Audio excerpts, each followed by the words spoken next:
अपने गृह नगर से बहुत दूर अगले दिन एक आदमी द्वारा खोले गए बग से बग भागने की कोशिश करता है, लेकिन वह आदमी उसे जमीन पर गिरा देता है। बग को एहसास होता है कि बदला लेने से उसे और ज्यादा चोट लगेगी, इसलिए वह चुपचाप उसके साथ बैठ जाता है। वहाँ कई अन्य कुत्ते पिंजरे में बंद हैं क्योंकि पिंजरे बग के लिए काफी बड़े नहीं हैं। आदमी उसे एक पोल से बांधता है और बाहर चला जाता है। बुक रस्सी तोड़ने और खुद को मुक्त करने का अवसर लेता है। वह जल्दी से बाहर भागता है। मैं चाहता हूँ, लेकिन उसकी खुशी ज्यादा देर तक नहीं रहती जब उसे एहसास होता है कि वह एक जहाज पर है। जहाज यूकोन कनाडा पहुंचने पर रुक जाता है। ये जगह अफवाह वाले सोने की तलाश कर रहे लोगों से भरी हुई है। हालांकि कोई भी कभी भी खजाने को नहीं ढूंढ पाया है। बग, जो अपने पूरे जीवन में कैलिफोर्निया के शुष्क क्षेत्रों में रहा है, उसे बर्फ में चलने में कठिनाई होती है। जब बर्फबारी शुरू होती है तो वह मंत्रमुग्ध हो जाता है। वह अपनी गर्दन से बंधी रस्सी तोड़ता है और अपने गृहनगर के लोगों के विपरीत खुशी से भीड़भाड़ वाले इलाके में भागता है। जब वह उनसे टकराता है, सोने की तलाश कर रहे कई लोगों में से एक है जॉन थॉर्नटन नामक एक बूढ़ा व्यक्ति। बग गलती से जॉन से टकरा जाता है, लेकिन दूसरों के विपरीत वह व्यक्ति उसे डांटता नहीं है। बग देखता है कि उसने अपना हार्मोनिका गिरा दिया है और उसे वापस दे देता है। जॉन बग की बुद्धिमत्ता से प्रभावित होता है, लेकिन इससे पहले कि वो उससे बात कर पाता, बग का मालिक उसे ले जाता है। इसके बाद बग को अन्य कुत्तों के साथ बिक्री के लिए रखा जाता है। वो उन सभी में सबसे बड़ा और सबसे भारी होता है। वह दोस्त बनाने की कोशिश करता है, लेकिन कुत्ते दिलचस्पी नहीं दिखाते हैं। फिर पेरो नामक एक फ्रांसीसी कनाडाई पुरुष धावक बग को यूकोन में मेल पहुंचाने के लिए एक डॉग स्लेज के लिए खरीदता है। वह अपने साथी को वापस दिखाता है, रन स्वॉट, जो टिप्पणी करता है कि वह उस कुत्ते से बड़ा है जिसे वे चाहते थे। बग स्लेज से बाकी कुत्तों से मिलता है।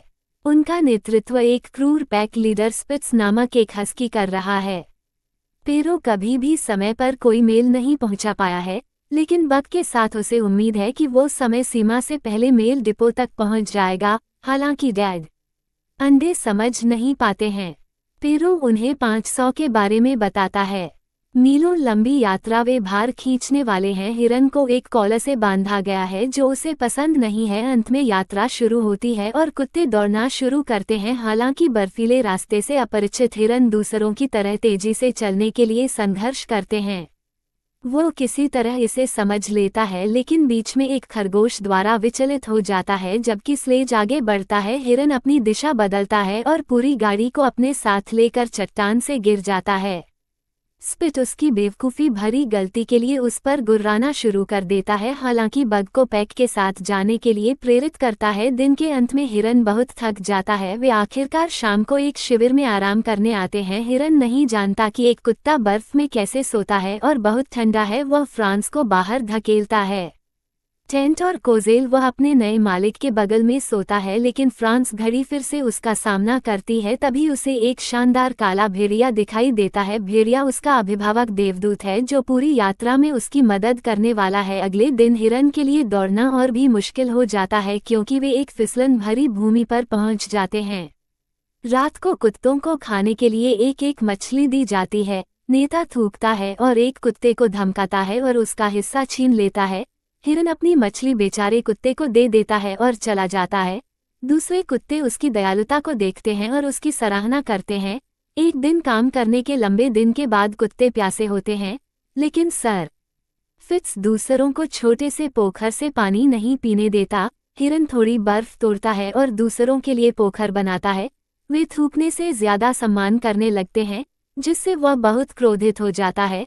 समय बीतने के साथ हिरन बर्फ में दौड़ना सीख जाता है। उसकी वजह से स्लेज पहले से कहीं ज्यादा तेज चलती है। एक दिन वे एक जमी हुई झील पर पहुंचते हैं जिसे उन्हें पार करना होता है। जब फ्रैंको इस झील में दरारों की जांच करने जाती है, लेकिन वह गलती से एक में गिर जाती है। पेरो उसे बचाने के लिए दौड़ता है, लेकिन हिरन उससे पहले ही पहुंच जाता है। वह झील में कूद जाता है और फ्रांस स्वैप तक पहुंच जाता है, लेकिन अब वह झील के अंदर खो जाता है। तभी काला भेड़िया उसे रास्ता दिखाता है और वह फ्रांस को ऊपर पहुंचाने में कामयाब हो जाता है।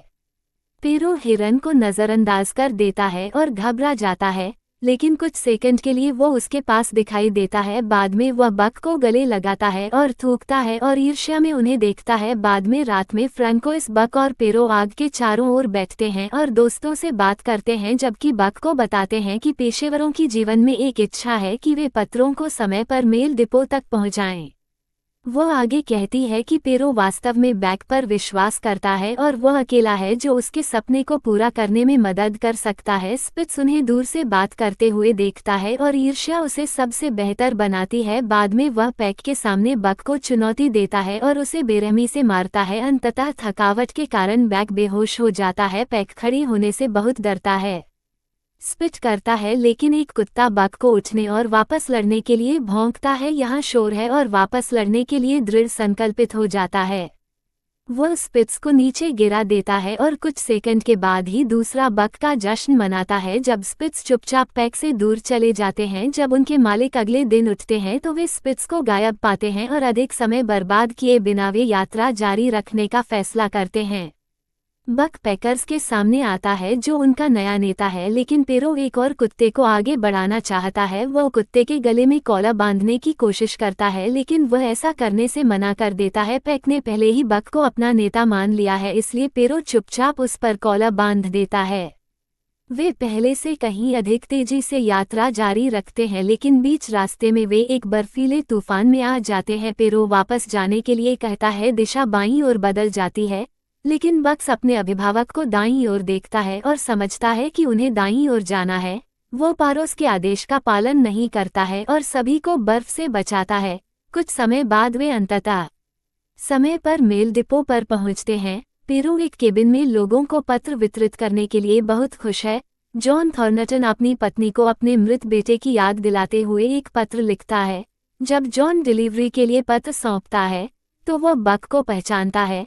पेरो को एक पत्र मिलता है और पता चलता है कि मेल मार्ग को टेलीग्राफ द्वारा प्रतिस्थापित किया जा रहा है, इसलिए उसकी सेवाओं की अब आवश्यकता नहीं है। वह अनिच्छा से कुत्तों को एक दुकान पर छोड़ देता है, बक को बिना मालिक के छोड़ देता है। फिर हाउ नाम के एक व्यक्ति की नज़र कुत्तों पर पड़ती है और उन्हें सामान ले जाने के लिए खरीद लेता है। वो कुत्तों को सामान के ढेर और एक महिला से भरी स्लेज से बांध देता है, जिसका वजन कुत्तों के लिए बहुत अधिक है, लेकिन हाउ पीछे हटना नहीं चाहता है। वो अपने बहनोई चार्ल्स से कुत्तों को मारने के लिए कहता है, लेकिन जॉन उन्हें बीच में ही रोक देता है। वो सुझाव देता है कि वे यात्रा शुरू न करें, क्योंकि कुछ ही समय में एक बर्फीला तूफान आने वाला है। घंटों तक कैसे उसकी सलाह नहीं मानता और कुत्तों को सामान खींचने के लिए मजबूर करता है। वे जल्दी ही थक जाते हैं और वजन के कारण जमीन पर गिर जाते हैं, जिससे कैसे और भी क्रोधित हो जाता है। वो बंदूक निकालता है और गोली चलाने के लिए तैयार हो जाता है, लेकिन जॉन द्वारा उसे फिर से रोक दिया जाता है। कैसे क्रोधित होकर बक को जॉन के साथ छोड़ देता है और अन्य कुत्तों के